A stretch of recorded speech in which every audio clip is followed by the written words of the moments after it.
Candace. And I'm Ripley. And this is Comicsplaining. The show where, much like an unstoppable juggernaut, I cannot be prevented from telling y'all about the X-Men.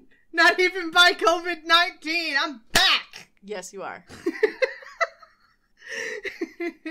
Yeah, thank you guys for your patience with our adjustments to our schedule regarding my being ill. Y'all been troopers. Thank you.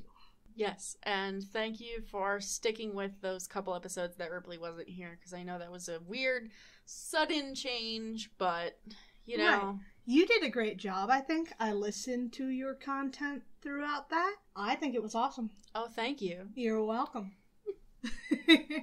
Anyway, we're finally back to some X-Men content after 2 weeks of Thor. I promised you guys last time a good story this week, so even if we were a week delayed in getting to it, I plan to deliver. You may have picked up from my lead there that this is going to be the first appearance of another X-Men staple, the Juggernaut. So we are going to be running X-Men number 12 from May of 1965. Written by Stan Lee, penciled by both Jack Kirby and Alex Toth. And I know that today that's going to be the case. It seems to be that they have Jack Kirby doing the layouts on these, and they have someone else doing the pencils. That makes sense. Yeah. So we're inked by Vincent Coletta this issue, and letters by Sam Rosen. It's been a few weeks now, because I got sick. But you may recall that we ended issue 11 on Cerebro suddenly blaring a warning that something is coming. And we're getting a lot more interconnected. There's more continuity between issues now. So we actually open right where we left off, with the rest of the X-Men dashing into the room to join Scott and Charles to figure out what the fuck this alarm is all about. And it is through this that the X-Men learn about Cerebro, which is back to being a secret from them, even though I'm pretty sure that at some point over the past few issues they knew about it. Yeah, I'm pretty sure they all knew about it. Yeah, I seem to recall them talking about it, like, in the helicopter. Yeah. When they were dealing with Unis. I'm pretty sure. Your favorite boy, Unis. Unis. So, no, but they don't do it anymore. They don't know anymore, except they do now, because Scott is, stay out, all of you. No one is supposed to know about the Professor's Cerebro machine. Well, you fucking dropped them all there, didn't you, buddy? Oh my god. It's literally like in, like, movies when the dumb guy is like, but how could I trust you enough to tell you we're my friends that went this way? Like, okay. Despite his attempts to keep the device a secret by yelling that no one is supposed to know about it by name, nailed it. Also, Jean's stupid cowl thing is back, which is kind of disappointing. Fantastic. Hate it. She looks like fucking Bozo the Clown. She does. It's awful. Anyway. Hair doesn't even work like that. No, it doesn't. The more I think about how this hood works with Jean having long hair, the more it bothers me. It's awful. Despite the X-Men apparently not knowing about Cerebro again, and really I don't know why he was keeping this a secret. Not knowing about it again and then finding out about it again. Yeah. Charles gives them a really bad explanation of just what the fuck Cerebro is about before sending the children out to fortify defenses around the house because something is coming. And whoever's coming, Charles Xavier is freaked about it. That's new for him. Yeah, actually giving a shit. Don't worry, it doesn't last. Aw, damn it. So they set off to fortify defenses. Bobby builds a big old ice wall all around the house. Scott digs a trench with his eyes. And then Hank runs a cable through this trench.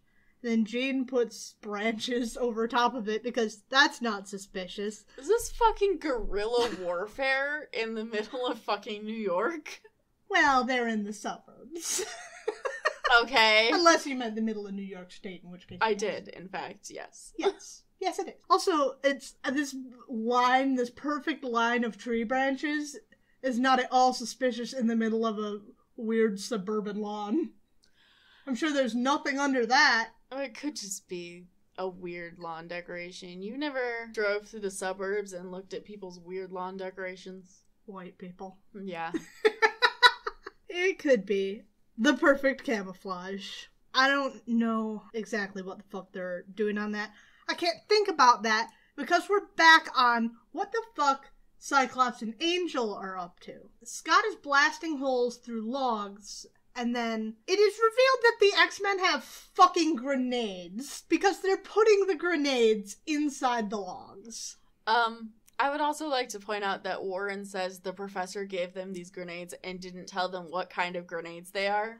Right. So presumably they don't even know how to use them, as evidenced by the fact that they're throwing them in logs, which is not how grenades work. No, this is not like they're fucking mortar launchers. I really don't understand exactly what they're trying to do here.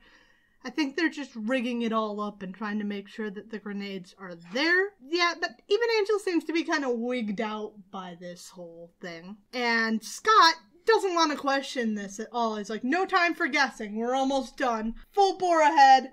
Don't look back. The professor says it's fine, so it's fine. We'll just use grenades. Everything is good. Chuck is wearing green again. I really do adore that observation. Yeah. So after getting their first preparations finished, Charles calls the X-Men back inside to begin to explain a little more about what is going on. And he explains that the threat may even exceed his own power, before revealing that he has a secret brother. What? Scott is flabbergasted by this, which will become very funny as the X-Men comics go on. But for now, we're just going to turn on that soap opera-esque twist there. Your brother? I like that it was worthy of a question mark and 2 exclamation points. He was very flabbergasted. It's really kind of funny it's like, why is that so concerning to you? Imagine your teacher just mentions that he has a brother and your science teacher or something is like, you have a brother? It's like when you were in elementary school and you found out that your teachers don't live at the school. You see your teacher at the grocery store and you're like, what? My teacher eats Pringles? What? So Charles then decides to take the X-Men along on a stroll down memory lane, explaining his origin story to his captive audience. And we're cast back into flashback. We find that Charles's father, Brian, was killed in some kind of nuclear accident because you know how the U.S. liked to play fast and loose with the nuclear testing back in the day. Mm-hmm. And at his father's funeral, Charles stands at the graveside with his mother and one of the survivors of the accident, Dr. Kurt Marco. Now, Kurt consoles Sharon Xavier as young Charles looks on distrustfully, but he's promising to take care of her and her son. Motherfucker's just barely in the ground and he's putting moves on the recently widowed Mrs. Xavier. Like, you're not even gonna wait for dinner after the funeral. You're Seriously? Standing at the grave, an arm around her shoulder like, how you doing? I'll take care of you, honey. So we learn that even as a boy, Charles was picking up on some thoughts that people were putting out.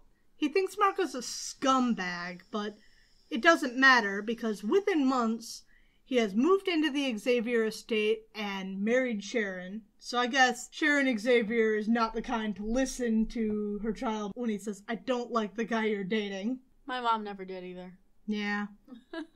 As time goes by, baby Charles's read of Marco is proving to be pretty true.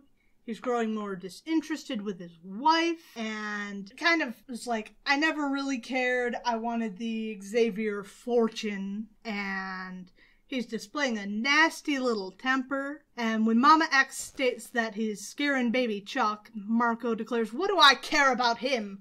The son of my former marriage is coming home tomorrow. And when Kane Marco arrives the next day, we find out that his arrival is because he recently got expelled from school. And in case you're wondering how this young gent could have ever been expelled from school, he quickly sets to work bullying his stepbrother and hitting him in the face. I mean, given how his father is, Kane can't have had a very pleasant childhood, but that doesn't really make it okay. No, but that's how bullying tends to work. Yeah, I feel bad for Kane Marco, truth be told. So the X-Men are then interrupted from Charles's tale after he decides to turn on Cerebro's alarm again, like what he thought that this guy was just gonna go away. It's like, it's louder than ever. Who could have ever foreseen this chain of events? And then they hear Bobby's ice wall being fractured to splinters outside. And even just the approach of their foe is shaking things to pieces in the house. And this is a house that regularly holds up to X-Men horseplay. The crystal chandelier falls down. Right. There's shit flying everywhere, falling off the walls. It's a fucking mess. So he battered that fucking wall with the amount of force that no teenage horsefoolery could have ever mustered, I guess. So I'm really torn on the storytelling method they use in this book, where they go back and forth between what's happening outside, what's happening inside. On one hand, it really ramps up the tension. On the other hand, it's kind of weird. It's like, all right, gather round, children. We have to have story time. Don't worry about this guy is coming. It's story time now. Not to mention the fact that he's a fucking telepath. Could he not be telling them this shit mentally while they're going about setting up defenses or something? But instead, it's like, everybody gather in my office. I want to tell you a story. It's kind of odd. Story time with Uncle Chuck. Never mind the rampaging demon outside. It's just a little bit nonsensical as a storytelling device. And Scott's like, sir, shouldn't we, go fight him now before he tears shit up? And Charles was like, no! We still have time for story time. My story isn't done yet. Now you will sit here and wait till the end, young man. This is my origin story. I want you to take this seriously, Scott. You aren't even taking notes. You will be tested on this later. But they graduated, ungraduated, and tested, yes, and regraduated, because Papa's got a vacation in the Bahamas coming up. Yes. That's how it works with Charles. So, as we're pulled back into Charles's story, and assumedly the X-Men are just trying their best to listen to this story and ignore all the stomping around going on outside so they don't get yelled at. And apparently Sharon just dies. No explanation, she just caught fucking Padme Amidala syndrome and lost the will to live. That's highly suspicious, given that this man has displayed violence toward his family. Right, he's displayed violence towards his family and had significant financial gain and openly admitted that he only married her for their fortune. Right. Not dodgy at all. She just lost the will to live. Oh my god. It doesn't say that. I mean, it doesn't say how she died, but, it wasn't long before my broken-hearted mother shut her eyes for the last time, joining her first husband, my father, forever. And, that has serious lost the will to live feeling. Of course, this is being told by, a little kid, so that may be his view of the situation. That's totally fair, actually. That's a whole thing. And that leaves Charles stuck with his stepfather and stepbrother, with Dr. Marco controlling his inheritance until he comes of age. So without much to do, Charles apparently decides that eavesdropping would be a really fun hobby. Yeah. And he listens in as Kane accuses his father of having something to do with the death of Brian Xavier. So that's spicy. And just as an aside here, before we really continue any further, Kane's really kind of an on-the-nose name for Xavier's no-good, evilish stepbrother. Yeah. But yeah, Kurt Marco, shockingly, does not take his son's accusations well. And I don't know if it's a coloring error or if he's red in the face because he's about to throttle him. No, he was like that the last time when he was violent, too. He was, actually, now you mention it. So I think it's a deliberate choice. Yeah. It's an odd choice, considering the next panel he is back to regular skin tone, but It does seem to be a deliberate choice. I don't know. I'm still caught up on this idea that you're gonna name this character Kane, right? That's a name that carries baggage, particularly when you're talking about stories considering brothers. And then you give him a father that definitely has abusive tendencies. And, it's not good that he's a bully, it's not good that he's a brat, but we're in some really weird storytelling here where we stop just short of saying that it's Kurt Marco's fault that his son is like this. And maybe it's just the baggage of the name, but you're telling a story about brothers, you name your character Kane, he bullies his other brother, and there's just sort of a certain implication of inborn malice that comes along with the baggage of the name in that context, which, like, I find him pretty sympathetic. He's a victim of abuse. I mean, he's a bully, but being a bully is clearly how he's been raised. It's not entirely his fault. It's maybe not fully an excuse, but he's a child. Anyway, Charles steps out to reveal that he heard all of this, and probably saved his stepbrother from a whooping given all the other context clues. So this entire confrontation has been taking place in Dr. Marco's science lab in the house, and Kane starts grabbing things, I think assumedly to throw them at either his stepbrother or his dad. The text seems to imply his brother. Logic would assume his dad, given that's who he was arguing with. I'm not sure who he plans to throw these chemicals at. I also like how this dude just has chemicals sitting open in his lab where children can get into. He never learned his lesson from his workplace blowing up, I guess, about workplace safety. Apparently. Kane knocks over some of the shit because this child has no teaching of how to handle volatile chemicals that are just sitting out because his father's a fucking moron.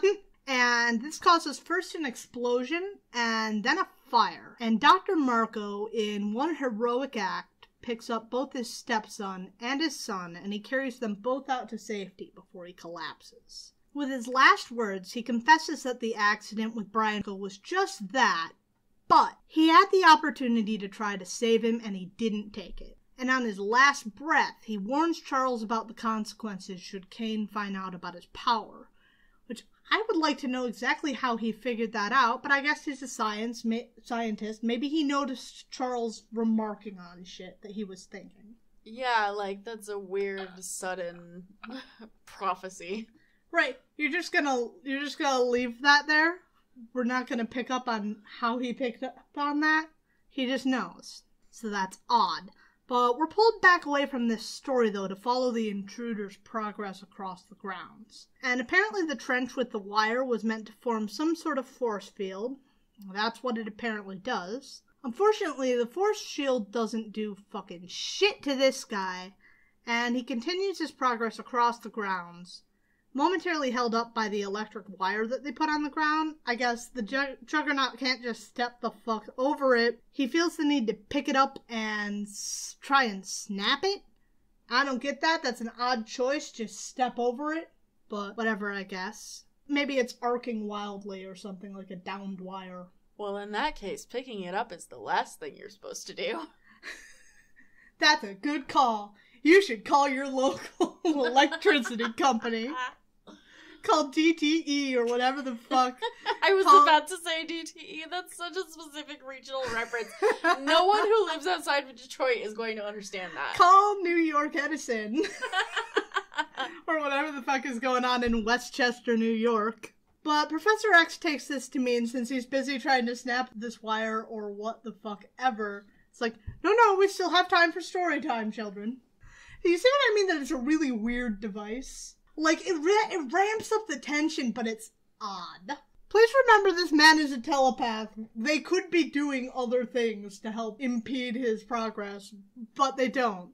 It's story time. Hank's even begging him to tell him if they have a chance, and he's like, listen to my story, and then you tell me if we have a chance. It's like, are you fucking kidding me right now? Back in ye old past, Charles's powers begin to reveal themselves to him. And it's stated here that mutations seem to be happening to children of parents that took a lot of radiation. This isn't something that necessarily sticks around a whole lot as the canon moves forward, but it is a thing for a little while back in the 60s. Yeah, that's like a stereotypical superhero power origin. Yeah. Radiation. He came up with the mutants because he didn't want to think of a bunch of origin stories. It's like, well, I don't have to know how they got their powers. They just do. They're mutants. But anyway, I think maybe this beginning with with his mutation having anything to do with his father's work may have been retconned away, but I'm not 100% sure.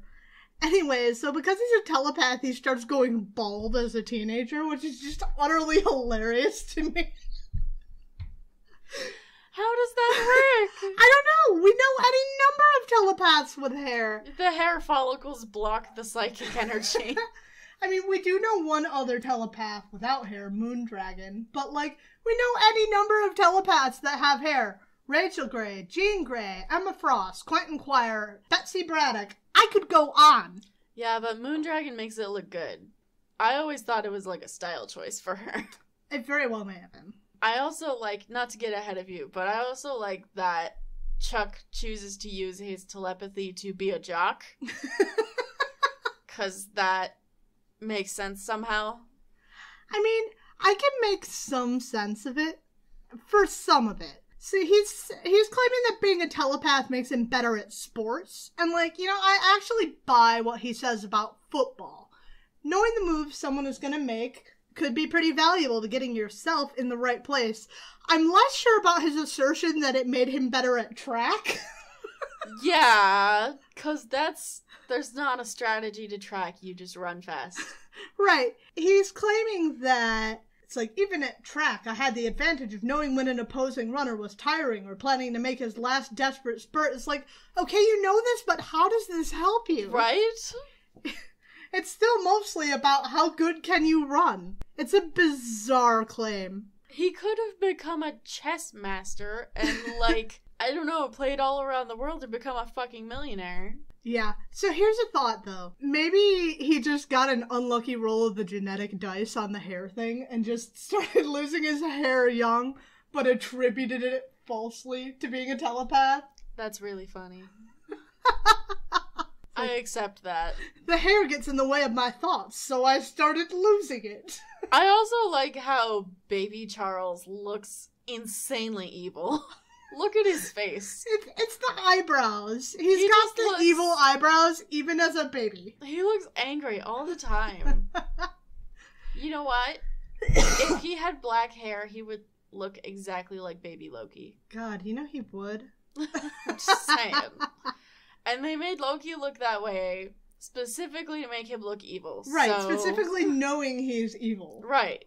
Evil. It's just a weird choice. It's a bizarre choice. And again, I guess you couldn't break out those weird eyebrows just suddenly later in life without him having always had them. Unless it's just a really bizarre personal grooming choice and he plucks the ends of his eyebrows. Yeah. So that's odd.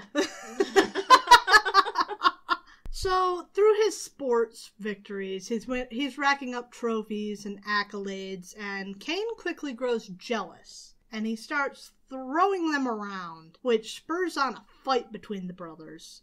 I like the assertion that Kane wouldn't hit Charles until Charles hit him first. I'm not sure what to say about that, but it's interesting, for sure. I think there's a lot you could say about that, actually. So, after Chuck hits him, he's like, I'm gonna finally break all your trophies, and I'm gonna try and beat you up. But that doesn't work because Charles uses his ability to read minds to kind of be able to dodge, just like he did with sports, to kind of use it to his advantage in a fight, which I think is fair. Kane's a pretty big, burly kid. You gotta take care of yourself. Who is taking care of these kids? I think Kane is older and Charles is in high school, so maybe Kane is the one in charge? I don't know.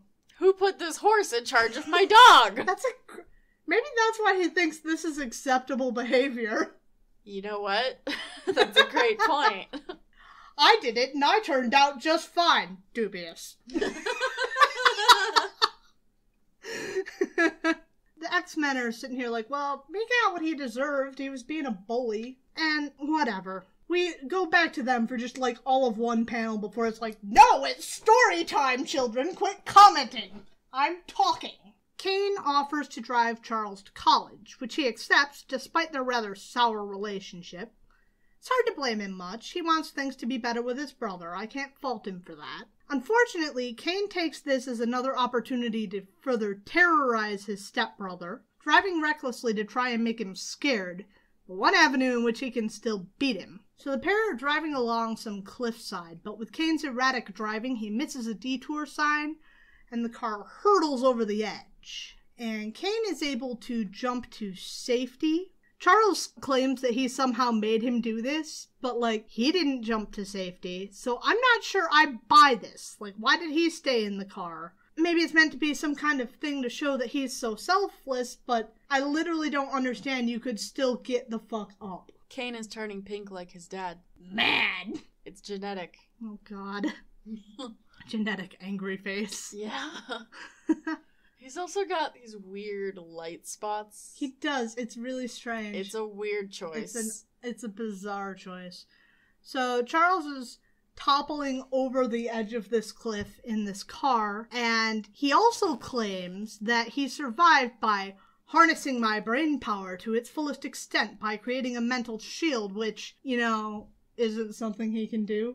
What? Yeah, I don't know how that survives you from being in a crashing convertible down a cliffside. How does a mental shield protect your body, Chuck? It's a great question. If Jean claimed that would be a valid claim. She's telekinetic. Yeah? You can't do that. So that's sure something. Sure is. Meanwhile, outside, the Juggernaut makes his way past the cable onto the next barrier, which is another cable. There are a lot of cables in this story. And this cable triggers a tripwire and releases the grenades that Scott and Warren set up. And apparently they were filled with sleeping gas. And this does seem to finally stagger the Juggernaut just a little bit. He's knocked out of it just a little bit, needs to take a chance to get his breath, get his head back, get his legs back underneath him. And Charles takes this as reasoning that it's time to continue his story as if he could ever be stopped. Story time, very important. It is kind of like he specifically instructed them to go set up these obstacles just so that he would have time to tell his story. I really think that he should have been telepathically telling them this shit as they were working, but go off, I guess. So apparently, despite all of everything that has happened, Kane being resentful of Charles, Kane breaking Charles's shit, Charles using his inborn abilities to manage to beat his brother back up, which, again, I don't think is unfair, given everything, crashing him off a fucking cliffside. Apparently, they're still in one another's orbit, and the next incident between them occurs during the Korean War, which, due to sliding timescale, I'm sure is something else, but I'm not sure what we're going to say where this happened or why this happened or what. So apparently they were serving together, and Kane went AWOL, ducking into a nearby cave to avoid falling shells. And Charles chases after him, apparently hoping to bring him back before he really gets into shit with the military for running the fuck off, because you can't do that. And in this cave, they find a long-lost temple worshipping Sidorak. Kane approaches a statue within this temple that is holding forth a ruby, and he goes to grab it, trying to read the inscription on it. And he picks it up and he reads, "Whosoever touches this gem shall possess the power of the crimson bands of Sidorak. Henceforth, you who read these words shall become forevermore a human juggernaut. Whosoever holds this gem shall possess the power of Thor." Literally, yeah. It's the exact same thing. Until you get to power of. Yes. Yeah. I also find it interesting that a wizard or whatever the fuck Sidorak is, a warlock, a demon, a god, I can't remember what the fuck he is, but this ancient guy from who knows where or what realm in a cave in Korea left a gem inscribed with English. Yeah. Not whatever language he fucking speaks. Not Korean like the locals. No.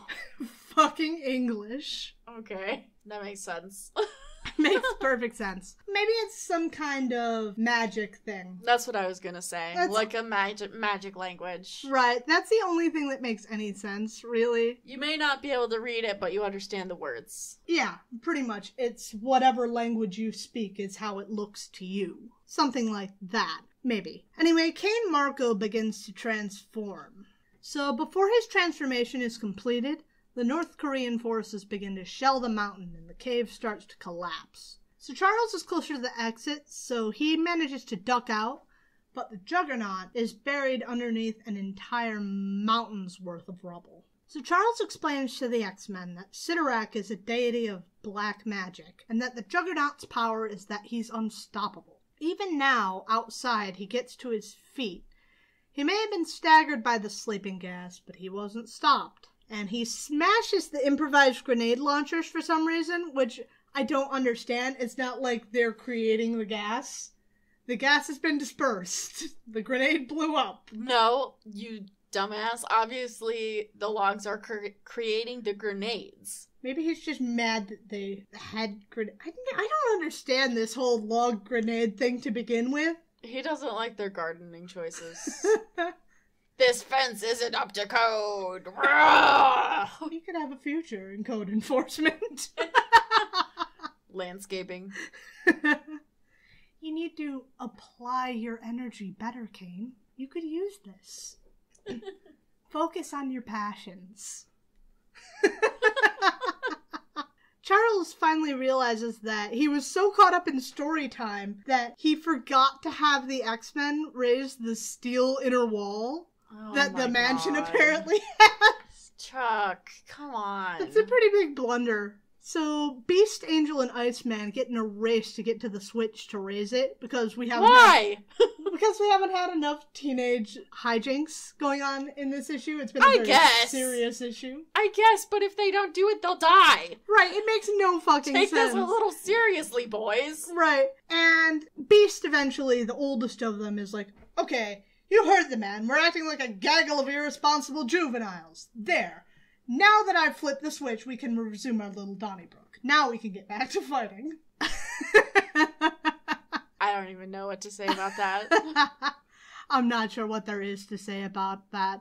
Anyway, now that we've checked that mandatory box off, they test the wall to ensure that this is actually going to stop the Juggernaut. Which, again, you would have thought that they would have tried this at some point. Is this the first time this wall has ever been raised?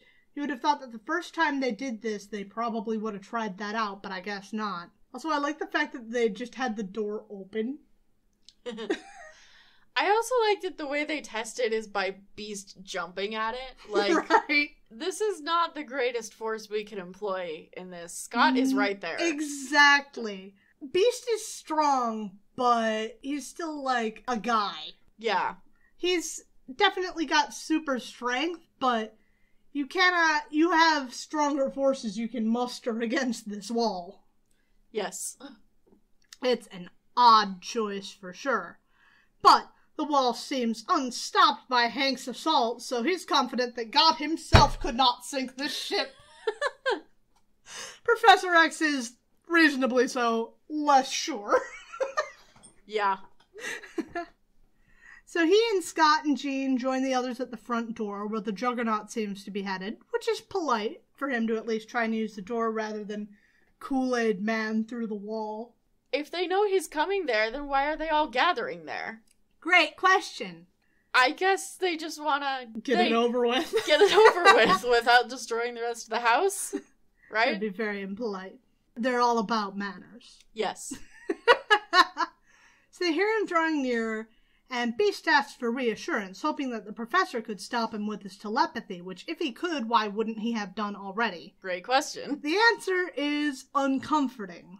Apparently, Charles has been trying to do just that, but the Juggernaut has some sort of mental defense against Charles's probes, and they begin to watch the steel wall bulge inward, and it eventually shatters like it's nothing. You know, being unstoppable is actually, like, kind of a really, like, horrifying power for, like, a bad guy. Yeah.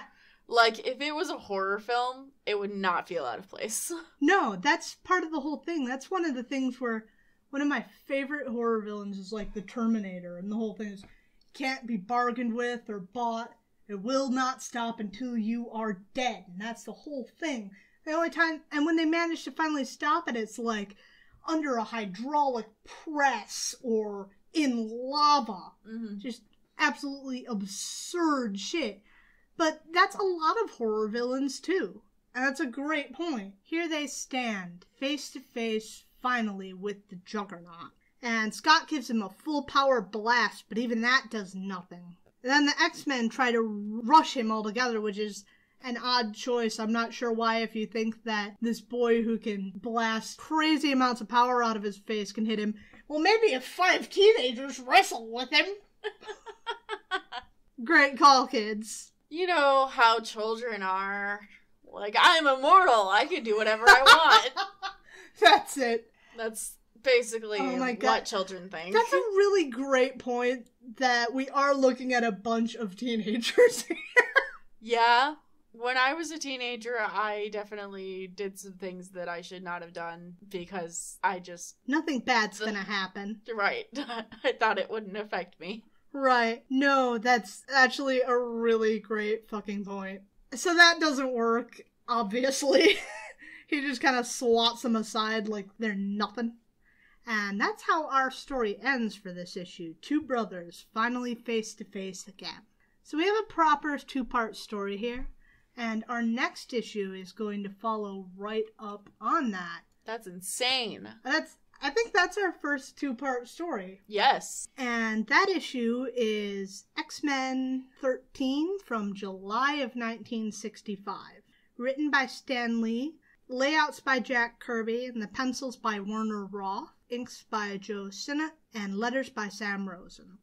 So we open up right where we left off. The X-Men tossed about like driftwood, and Charles and Kane face to face. And Kane reveals his anger at the years that he spent, slowly freeing himself from underneath an entire mountain. And with the waves of force that help destroy anything in his path, he yeets Charles's wheelchair backwards and topples him over. Charles then strikes back, giving him a mighty mental blast in an attempt to stop him, but it doesn't work, because apparently Sidorak's mystic armor also included a psionic helmet to protect him from mental attacks, which is convenient. That's very nice of Sidorak. You know, when you're creating an unstoppable force of dark magic, you really have to consider, you know, OSHA guidelines and providing the proper PPE. Protection. That's a great point. Sidorak's a bro. He's a good boss. Yeah. I'd work for him if he gave me dark magical powers. You think he has a dark magic union? You think his workplace is unionized? Yeah. Okay, cool. What is this?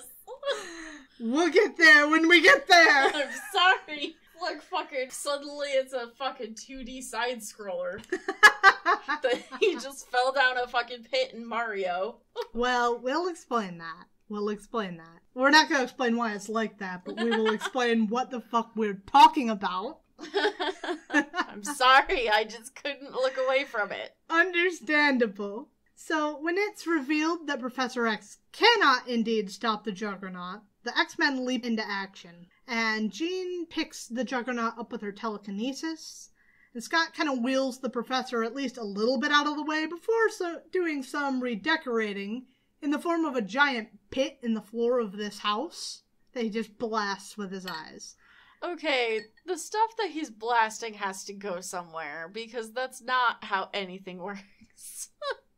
Because his I-beams are force beams, so basically what he's doing is he's pushing it aside, but it has to go somewhere. Maybe it was very loose matter and now it's much more compressed by the force. I guess. You wanted an explanation, I gave you the one I could think of. Fine. My question is, what exactly is he digging into? Because this house should have a basement. So... This is the shittiest foundation of a house ever. Like, it literally does have a basement. I've seen layouts of the house. Maybe there's not a basement at this exact location right by the front door or something. Not sure exactly what is up with that. Instead, he just digs a pit down into the earth underneath the house, underneath the Juggernaut, which Jane then drops him. And this is all done just in the nick of time when her power is about to give out, so she just drops him down the hole. Go team! So finally they have a moment to breathe again, and Jean wheels the Professor off into his lab, Bobby and Hank in tow. And there he assembles his Mento helmet to help boost his brainwaves. His Mentos. His Mentos. Where's his Diet Coke helmet? That's kind of what it looks like, is one of those beer hats. Oh my god, it really does. He's ready for the football game, boys! So he's hoping that he can make himself strong enough to overcome the magic helmet that says no telepaths allowed.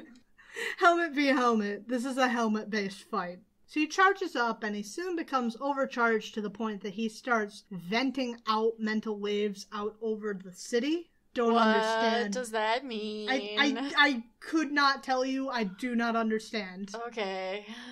Meanwhile, Warren and Scott are left to guard the pit. And again, I'm really confused by how he's in the earth here rather than, like, the basement. Scott digs a pit and then he falls into the basement and then just walks up the stairs or something.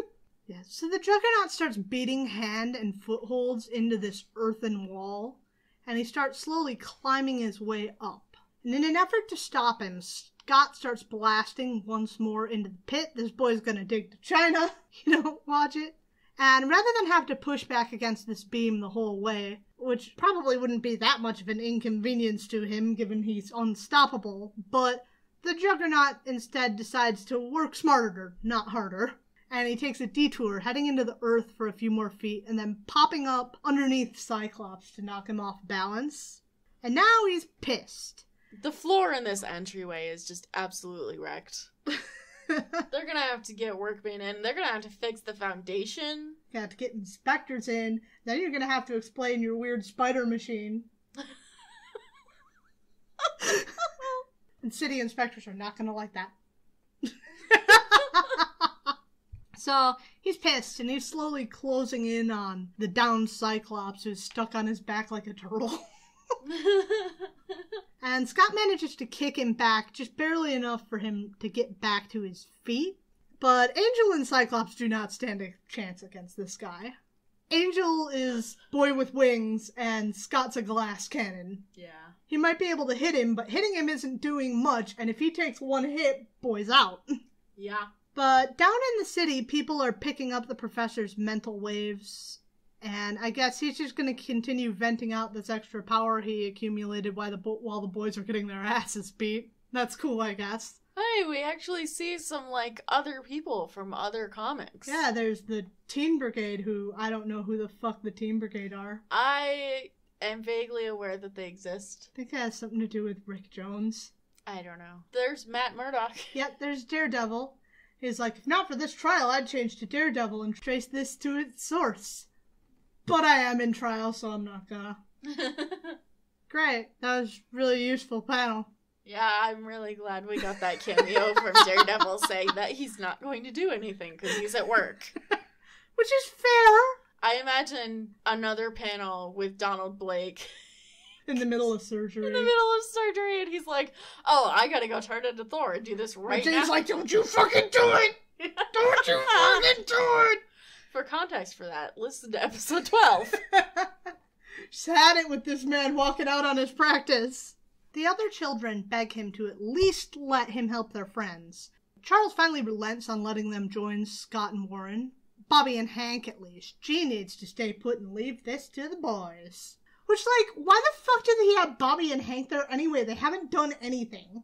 Right. None of them have really done anything. At least Jean wheeled the chair, which is not impressive, but she at least had something to do with this process. Jean's hair is awful. Is just, weirdly... fucking horrendous. It looks like pom-poms. Pom-poms sticking out of the back of her head. It's so weird. I hate it. I hate it. I cannot wait until they get their next... I mean, I've never been a fan of the green Marvel Girl dress, but I will take it over the fucking head sock. Yeah. Fucking hate the head sock. So Jean needs to stay put and leave this to the boys. Which, speaking of the boys, are having trouble. The Juggernaut finally tells Angel, boy, you have the power of wings. You're not gonna kick my ass. I'm glad someone has finally told him. Not that he really heeds this warning, but... I mean, it's good to know your limits, but also I don't want to break his confidence. That's true, but he's consistently biting off more than he can chew. Yes. Like the Juggernaut, for instance, who yeets him into the path of Scott's optic beam, and Scott manages to weaken it enough to not seriously injure him, but Juggernaut just tosses him aside because, well, there's only one ass he's got to beat, for now. So the Juggernaut is closing in on Scott, advancing on him up the stairs and talking some shit like... So Scott's like, we've been threatened before, mister, and we're still here, while our threateners aren't. There's gotta be some way to beat you, and we'll find it or die trying. The Juggernaut's like, that's very obliging of you, Cyclops. That's exactly the fate I had in mind for you.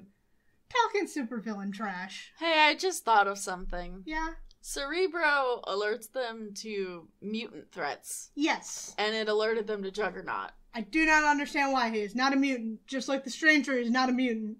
Cerebro has some bugs that need working out. Clearly. Maybe the professor programmed Juggernaut into it specifically.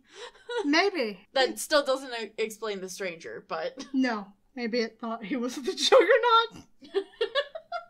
This machine's buggy. Hank and Bobby arrive to rescue him just in the nick of time, and Bobby turns the stairs to ice right underneath the Juggernaut's feet, exactly to the results that you might expect. He's losing his footing, he's falling down the stairs. Maybe they should have just had Bobby coat the grounds in ice to begin with, the Juggernaut's one true weakness. I think that probably would have worked. So back in the city, the Human Torch is hanging out with some friends, looking at one of their cars, and he suddenly gets the funniest feeling, and he starts hearing things in his mind, like a radio, but not a radio because it's not on the radio, it's in his head. And he's picking up Professor X's mental waves that he's sent off across the city, and he suddenly understands that the X-Men are in deep trouble. And on the other end of this contact, Professor X realizes just who he's gotten in touch with. And he decides to try again with Johnny because Johnny might just somehow be able to turn the tide. He has to endanger more teenagers. Obviously. It's important. Maybe you can find Spider-Man and bring him too? Yeah. Sounds great. Any other teenagers you find along the way? School bus? The Teen Brigade from a couple pages ago. The Teen Brigade. I don't know who the fuck the Teen Brigade I don't know. I mean, they're teens. That's all we need to know. There's a whole brigade of them. That could be useful. Exactly. So back in the fight, Bobby is doing his best to freeze the Juggernaut solid, but it's not working all that well. The ice keeps kind of cracking because, again, he's unstoppable. I'm not sure why ice would stop him where nothing else has, unless it was underneath his feet, which at least makes some kind of sense. He's pouring it on. He wants to give Scott a chance to recover because Scott's pooped out. He's out of blasting juice. Oh no, my juice! But the Juggernaut exerts his power and he blasts all the ice away and Bobby along with it. He's closing in on Bobby. He wants to beat him the fuck down. But then the Beast bounces in to try and distract the Juggernaut from his friends. Professor X then commands Beast to try and get the Juggernaut's helmet off. He wants him to loosen his helmet. Again, it's important to understand this is a helmet versus helmet fight. Whose helmet is the best? As it stands, I would say the Juggernaut's helmet is superior. It looks like it's bolted down, to be honest. It's got, like, rivets. It does look like it has rivets. Well, that's got to be quite an annoying process of getting dressed in the morning. All right.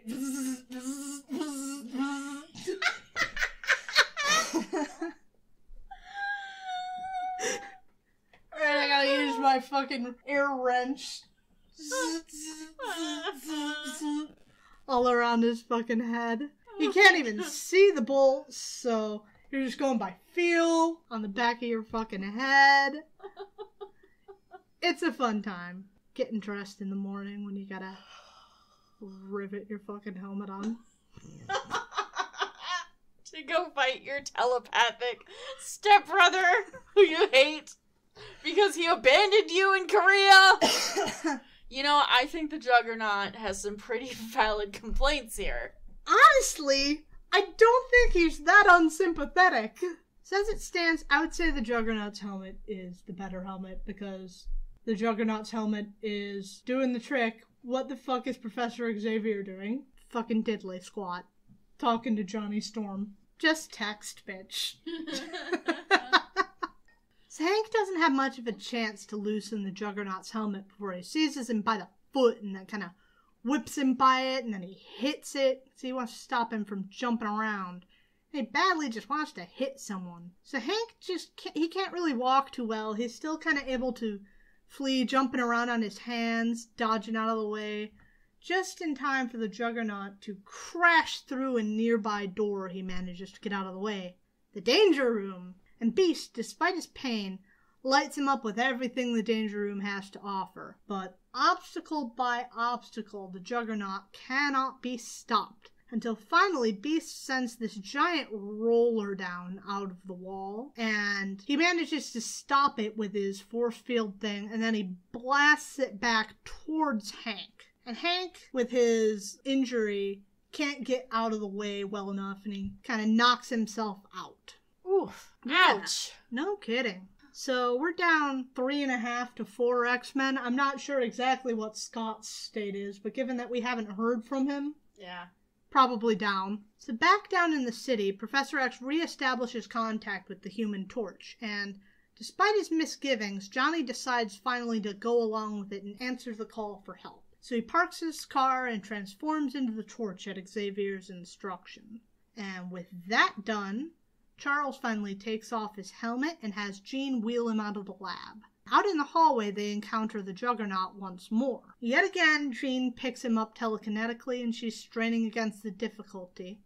But she just has to delay him long enough for the Human Torch to get to the scene. Again, we have more teenagers to endanger in this issue. More child soldiers, yes. Very important. So Johnny gets there just in time, just as Jean can't hold him back any longer, and he unleashes. And it's not really stopping the Juggernaut, because he's the Juggernaut. He's unstoppable. That's his whole thing. But it is kind of distracting him, keeping him busy and snaring and confusing him. Juggernaut has some thick-ass thighs. Juggernaut has a really thick core. Yeah. Juggernaut kind of looks like an egg. A red egg. Yeah. Hey, it's finally some variety in body shape. Some no body snatched diversity. waist here. Indeed. I support the Juggernaut. I do like body diversity in comics, and you don't get it nearly often enough. Yeah. It's the shape of his helmet, too, that makes him look like an egg. Yeah. This isn't even the later one where it just goes straight up in a dome. It, tapers up. Like an egg. Well. Like the top of an egg. Yeah, that's true. So Johnny's doing his best to draw the Juggernaut's attention. Charles then calls for Angel, who's still laying stunned among the rubble, and he's able to gingerly get to his feet, making his way through the house to where the conflict's moved since he was thrown for a loop. And finally, Charles has the Human Torch give off a blindingly bright flash of fire directly in front of the Juggernaut's face, and it leaves him momentarily blinded. And then he has Angel dive in to seize his helmet. And now, with both helmets out of the picture, Charles is finally able to put the mental whammy on his brother. Charles is kind of a dick. Yeah? I mean, just generally, but... And, I mean, that's kind of understandable. He's badly injured several of the students he's been raising and teaching, but there's just something about the phrase, "Nonsense, Kane, I am the master here again," that just really Yeah.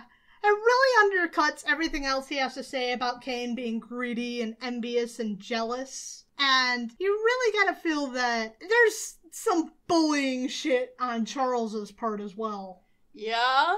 He's like, well, now that I've got your helmet off, now I'm going to completely mentally dominate you and... I mean, that's got gross connotations on its own, but then to go and say, I am the master. What the fuck? He's just a dick, man. I just really think it undercuts everything else he may have to say about Kane and his choices. Juggernaut is red and Charles is green. Oh my god, the Juggernaut's the hero! He's the hero of the story. It was right before us this whole time! So Human Torch is really wowed by the fact that Charles seemingly did this with just a look. Bad move, Johnny. You drew Xavier's attention. And for the crime of coming to Charles Xavier's aid when he asked, the sentence for the Human Torch is brainwipe! What the fuck, Chuck? I don't even understand. Like, he came to help. You told him to come help. You asked him to help. He's a superhero. He's trustworthy. But just because you're worried that he knows who you are or where your house is, now you're gonna fucking brainwipe him? Johnny's a good guy. And he's a baby. He's a kid who wanted to help you and saved your life. Oh my god. Also, Charles mentions that without the helmet, the authorities are going to be able to keep the Juggernaut in captivity, and I would like to know just how. How? Right, do the police have a telepath to keep unruly Juggernauts in check? That would be new. And it's not like he was de-rubied, like he's not powerful anymore. He just can get mentally whammied. Right? The power wasn't in the helmet, Chuck. So we then close with Jean having to play nursemaid to all of the boys. Oh, that's why she wasn't allowed in the fight. Right. Everybody's gonna get hurt, and we have to have the girl be the nurse. Of course. She's even got a nurse costume. She does. She has a fucking nurse outfit on. It's fucking obnoxious. I hate it. Shit. This is terrible. Right, and yet again, Hank has to be weirdly gross towards Jean. My mother used to kiss me to expedite my recovery. Yeah. I do not happen to be your mother, Mr. McCoy. Good. Yeah, I love Jean. Yeah. She doesn't put up with too much of this shit. She's just doing what she can. She's doing her best. With this house full of teen boys. Right. And then Charles promises that once they're better, they can all help clean up the house. Boy.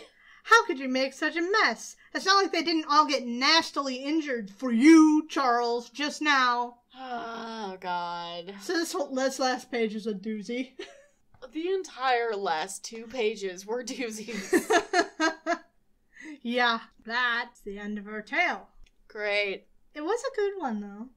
It was. I like the Juggernaut, so. I do, too. I know I've had some things to say about the storytelling method that was used in this, but I think it did a really good job ratcheting up the tension. Mm-hmm. So anyway, did you have anything else? Yeah, I don't have a lot to talk about, but I was going to ask, what's on your pull list lately? So I recently, because I just got a job, did reestablish a pull list at another comic book shop. Right now I'm just pulling X titles until I start figuring out what else is coming out. I did see a Thunderbolts title, but I don't know what's going on with that. All I know is one of my secret loves is the Thunderbolts. So I would be intrigued to see what this iteration of the Thunderbolts is about. I'm thinking of checking that out. Any recommendations for what's coming out now? No. No? I'm not quite in tune enough with comics that are coming out at this moment to be able to issue recommendations, because I was kind of out of reading new comics over the course of my unemployment. Yeah.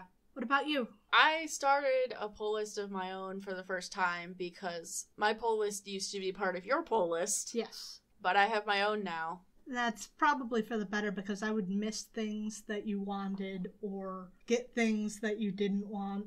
Yeah, well, the thing is that there's not really much coming out right now that I want. Everything that I put on my pull list is a limited run. God. Like, there's a Thor title coming out right now, but I don't like it.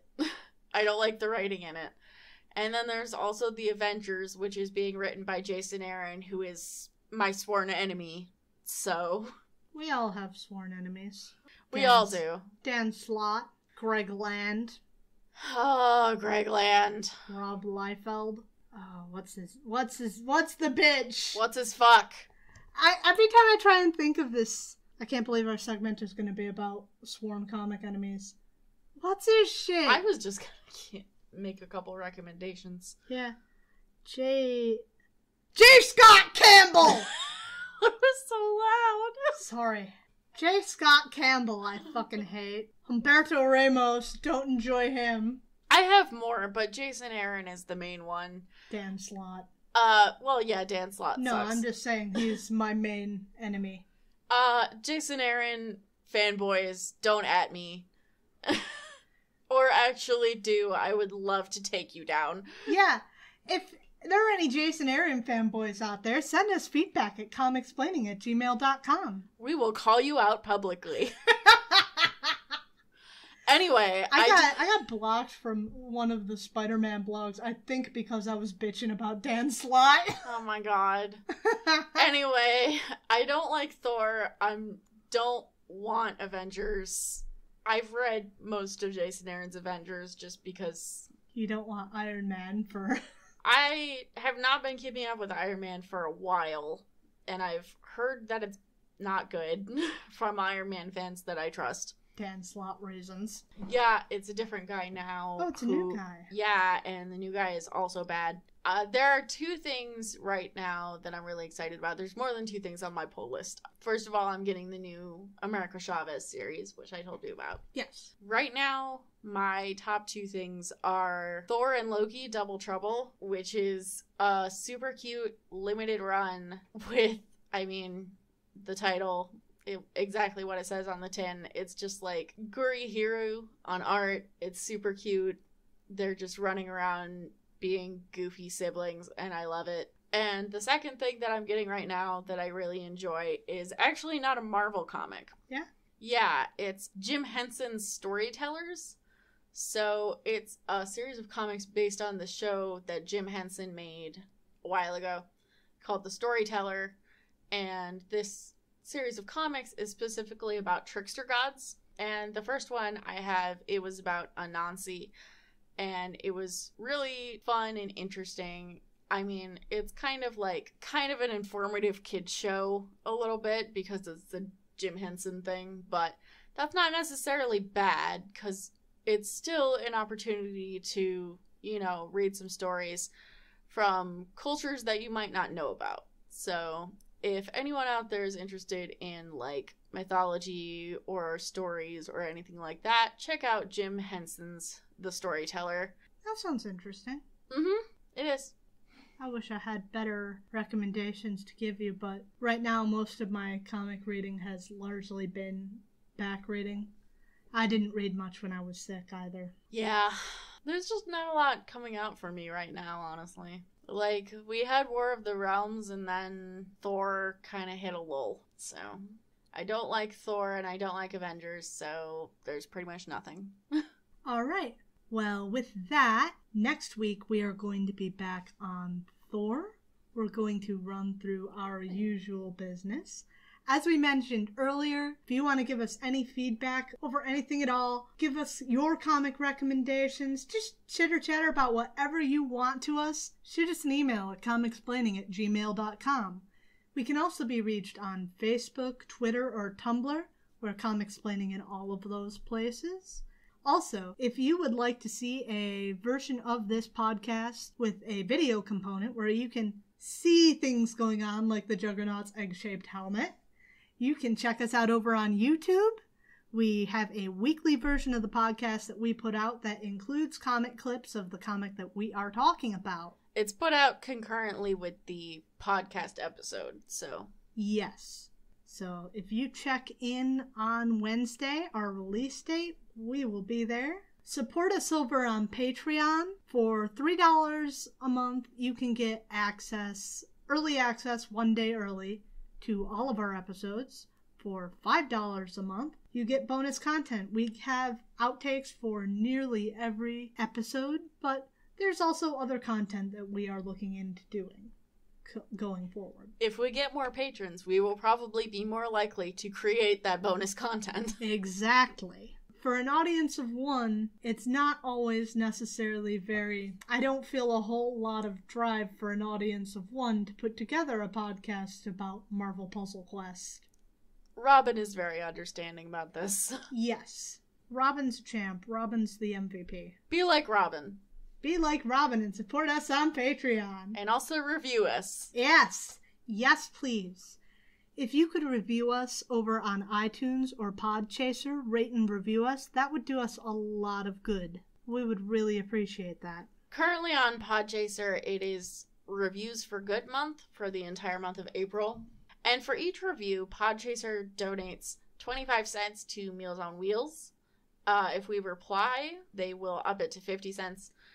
If you leave something, I will reply. Yes. It's only 25 cents, but it's 25 cents more than they had. And also, you will be helping us a lot, which I should hope if you enjoy listening to this podcast, you would want to help us, yes, please. That'll help us with the algorithms for recommendations, and we would really appreciate that. Other than that, if anybody wants to play Marvel Puzzle Quest, you can join our alliance. Joining an alliance actually really can help you to get rewards. Even if you don't participate in an event, you can get rewards just by signing on to the event. You can pull in rewards from the rest of your teammates. So I would like to say, because this occurred to me recently, we're not sponsored by Puzzle Quest. No, not at all. We just play it, and we would like more people to join our alliance so we can get more stuff in the game. Yes, because the more stuff you get, the better your daily rewards will be, among other things. So if you want to join us over on Marvel Puzzle Quest, we are 61Fix. That's the number 6, the number 1, the word fix, like fixing your car. If we were sponsored by Puzzle Quest, this would be a much better podcast. We'd have an editor. We'd have an editor. We would have better equipment. Yeah. The Comicsplaining studio that we talk about is really just a dinner table with a computer on it and 2 microphones. Yeah. Read my webcomic, please. It's on tabis.io/series/ephemeris, EPHEMERIS, and also catch me playing D&D every Sunday, 7 to 10 EST on twitch.tv/droptune. With that said, I think that's going to be it for us this week. We'll be back next week with Thor, and we look forward to talking to you then. Bye! Bye! Thor.